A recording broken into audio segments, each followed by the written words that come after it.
What if the reason people keep leaving you is because you keep chasing them? What if the more you try to hold on, the faster they pull away? What if the love you are desperately running after is running away because you are running? This is not a story about being cold. This is not a story about giving up.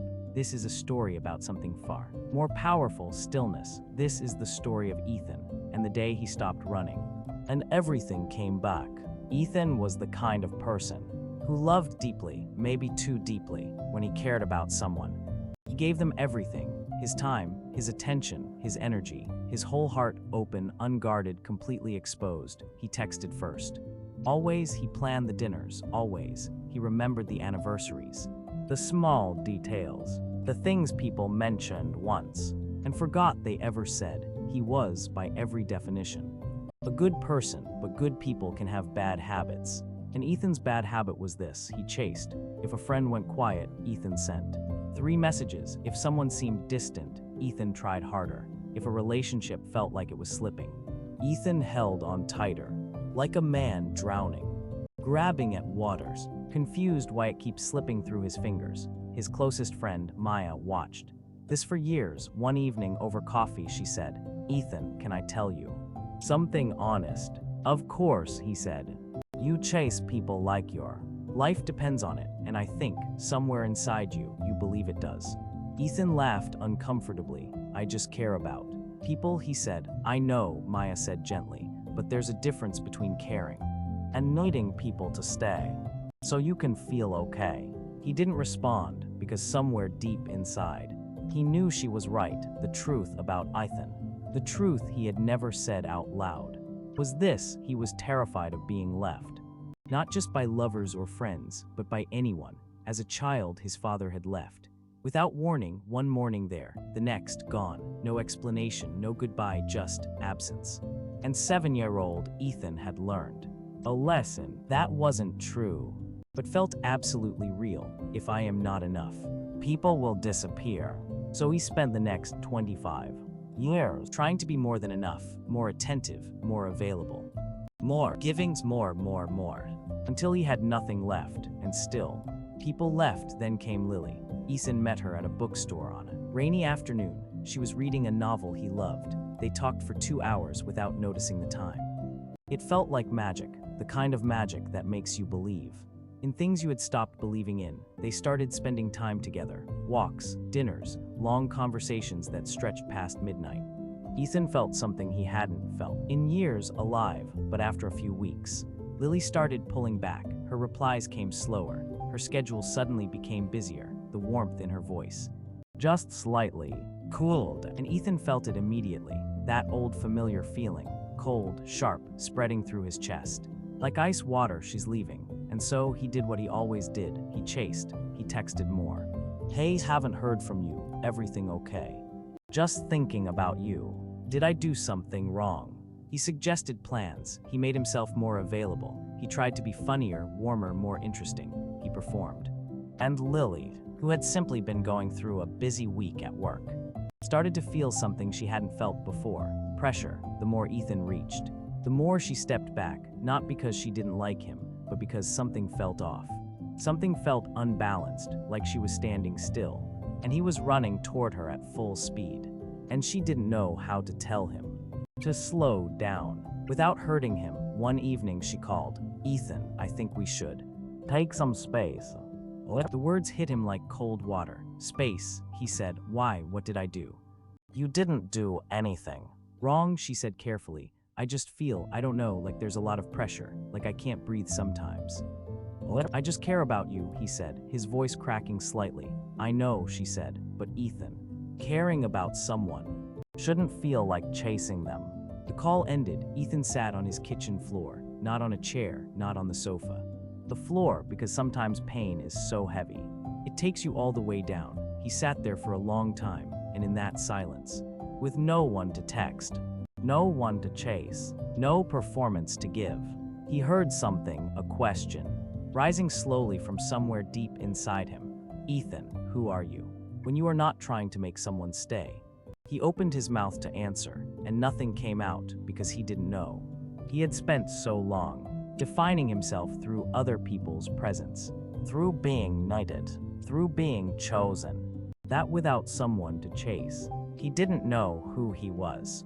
His whole identity had been built on a foundation of other people's approval, and now, sitting on a cold kitchen floor, he could feel that foundation crumbling beneath him. He thought about water.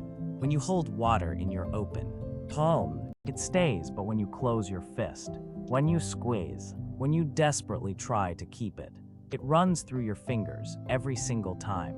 He had been squeezing his whole life, squeezing friendships, squeezing relationships, squeezing people, until they had no choice but to find a way out, and he had called it love. But love doesn't squeeze, love doesn't chase, love doesn't say, "Please don't go."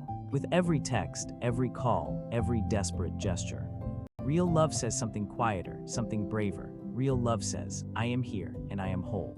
With or without you. Ethan had never been whole without someone, not once, not in 32 years, and sitting on that floor, he made a decision.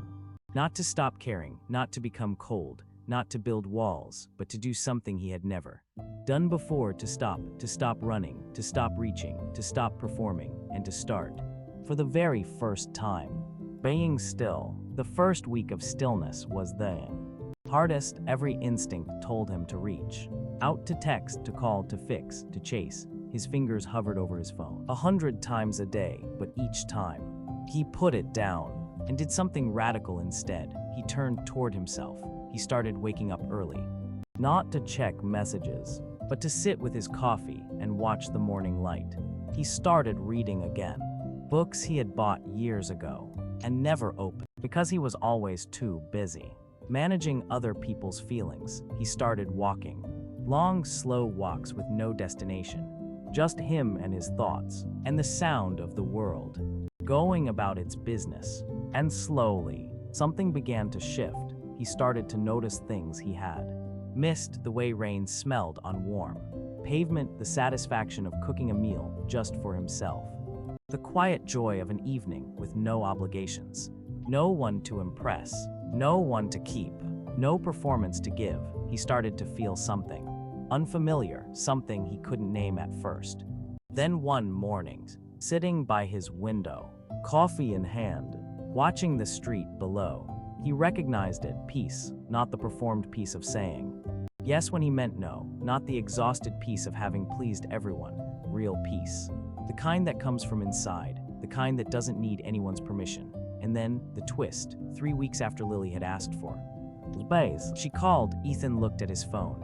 The old Ethan would have answered on the first ring, heart pounding, words ready, desperate to fix everything. The new Ethan took a breath, let it ring twice, then answered calmly. "Hey," he said. "Hey," she said. "How are you?" "Good," he said, and meant it. She paused. "You sound different."